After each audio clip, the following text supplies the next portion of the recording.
Yo, balik lagi dengan gue Bayu Tabusala di Ekonom Pemalas. Kali ini gue mau bahas soal DuPont Analysis. Dan menurut gue, kenapa tiba-tiba bisa keluar di bagian belakang? Karena gue sebenarnya baru banget memahami. Gila men, udah kuliah S2. Ternyata gue baru paham penggunaan DuPont Analysis dalam melakukan valuasi fundamental. Dan menurut gue, karena hal ini jadi crucial, gue bakalan bagi dengan kalian. Gue ada study case-nya, kenapa hal ini menjadi lebih menarik gitu.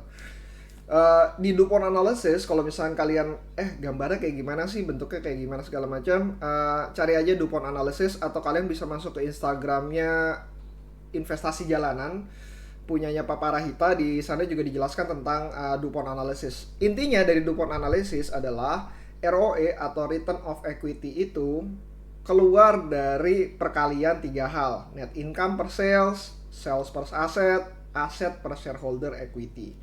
Nah, fungsinya apa aja sih sebenarnya? Net income per sales itu ngomongin soal gross profit. Sales per aset itu ngomongin soal aset turnover. Terakhir adalah total aset per shareholder equity, itu adalah equity multiplier, atau istilah lainnya adalah financial leverage. Jadi dalam hal ini, kalau misalkan lo mau cek perusahaan itu bagus atau enggak, ada pertumbuhan atau enggak, gue waktu itu pernah ngobrol di sebelum-sebelumnya, adalah masalahnya di ROE.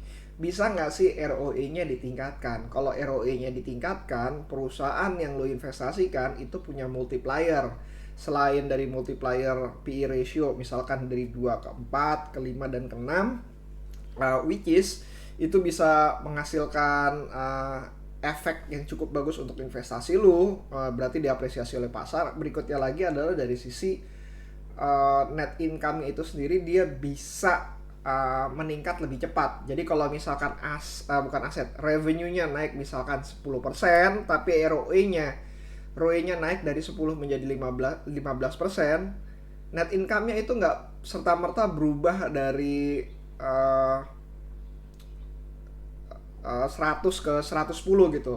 Let's say, jadi nggak naik secara pro rate dengan revenue-nya, nggak naik 10%, tapi dia naik lebih tinggi lagi gitu. Dalam hal ini 50% lebih besar dibandingkan seharusnya.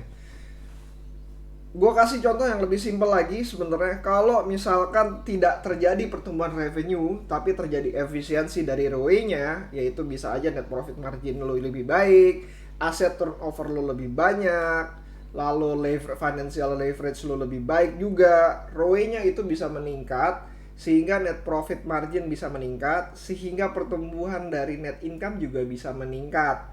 Dalam hal ini, misalkan kalau misalnya punya revenue 100, net income-nya misalnya 10.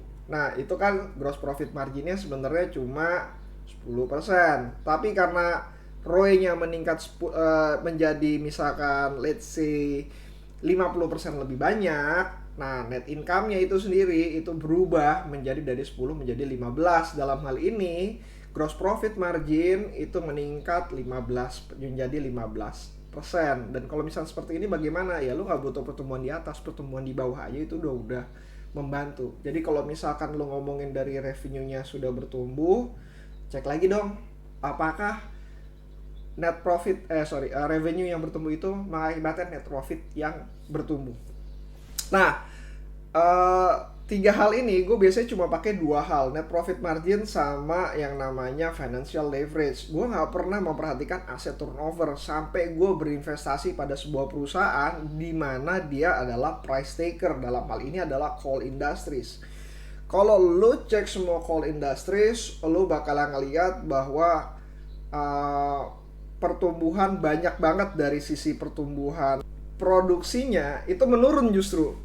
Tapi karena price-nya lagi bagus, sehingga mengakibatkan gross profit marginnya dia lebih baik gitu. Nah, sehingga gue ngerasa bahwa sebenarnya asset turnover atau tingkat produksi dalam hal ini untuk coal itu sangat-sangat berpengaruh. Bayangin kalau misalkan price-nya naik, artinya gross profit lo naik. Terus produksinya naik, artinya revenue secara bersih itu juga naik. Dan berikutnya lagi adalah dari sisi dia menggunakan financial leverage. Kalau misalkan dia bisa menggunakan financial leverage lebih baik, dalam hal ini bisa menghasilkan ROI yang lebih baik juga, gue bisa mendapatkan keuntungan yang jauh lebih tinggi lagi. Nah, intinya ada di tiga hal ini. Nah, berikutnya lagi itu adalah sebenarnya gue seneng banget dengan company ini, yaitu adalah ASA. ASA ini A double SA ya. Jadi gue sebenarnya tidak menjelekan ASA, tapi problem dari ASA itu sendiri bukan dari pertumbuhan yang cukup kencang itu sendiri. Kenapa? Ternyata dengan pertumbuhan yang cukup tinggi, lu bisa ngeliatin gross profit marginnya itu cenderung lebih rendah. Jadi kalau misalkan ada beberapa orang yang mengatakan bahwa ASA ini is a growth company, gue bisa bilang itu benar. Problemnya adalah gue nggak terlalu suka dengan company ini karena dengan pertumbuhan yang begitu besar, dia mengkompensate dia punya gross profit margin sehingga menjadi lebih kecil. Kenapa gross profit marginnya lebih kecil? Kalau gue baca laporan keuangannya, memang dari industri antar aja itu, kalau misalnya bisa dibilang emang gross profit marginnya kecil gitu, sehingga bisnis lamanya dia atau legasinya dia itu terkikis lama-lama dari sisi gross profit marginnya. Ya artinya gini deh, lu punya bisnis lama 30%, bisnis baru lu menghasilkan margin misalkan 5%. Tapi karena bisnis baru lu bertumbuh begitu cepat, artinya gimana? Ya sudahlah, ujung ke ujungnya dari 30 gross profit margin lu pasti bakalan jatuh ke 5%. Dan that's it lah, itu menurut gua net profit margin sangat-sangat berpengaruh dari valuasi dari sebuah perusahaan tersebut, sehingga gue nggak akan bisa bilang bahwa perusahaan yang bertumbuh begitu cepatnya itu bisa gue anggap sebagai perusahaan yang bagus gue investasikan, kecuali dia sudah stabilize. Stabilize ini kayak gimana sih? Ya kayak tadi, balik lagi ke ASA. Gue mau investasi di ASA ketika tentu saja dengan harga yang baik, tapi faktor ini yang sebenarnya harus diperhatikan, bahwa gue mesti ngecek antar aja sebenarnya gross profitnya berapa sih. Let's say kalau misalkan dia 5 atau 10%, 5 or 10%, gue bakalan invest di ASA ketika gross profit margin dari ASA itu sendiri sudah mendekati misalkan kayak 11, 10. Ya sudahlah, gue bakalan invest di perusahaan tersebut. Artinya perusahaan itu sudah stabilize. Stabilize di sini dalam artian tidak akan terjadi penurunan lagi gross profit.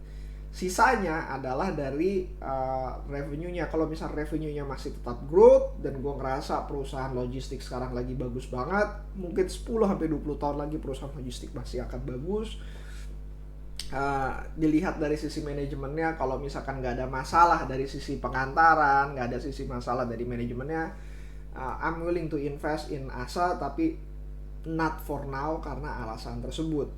Nah, jadi kalau misalkan ini kesimpulannya, sebelum kalian berinvestasi apakah perusahaan itu bertumbuh atau enggak, cek lagi 3 hal tadi. Net profit marginnya apakah bertumbuh, aset turnovernya apakah bertumbuh. Kalau dia tidak bertumbuh, bagaimana mitigasi resikonya dan apa yang harus kalian lakukan, itu juga harus kalian ketahui. Yang ketiga adalah financial leverage-nya, apakah dia bisa bayar hutang, apakah dia menambah leverage lagi, dan bagaimana cara dia memanage leverage tersebut. Sip, jadi 3 hal ini kalau bisa dilihat di DuPont Analysis, juga kalian bisa cek lagi, kalian bisa baca lagi, dan mudah-mudahan kita bisa diskusi. Dan kalau misalnya bisa diskusi, let me know, datang ke Instagram gua @bayutabusala, atau DM aja, gue pasti bakal balas. Atau kalau misalkan mau email, di email gue di bayutabusala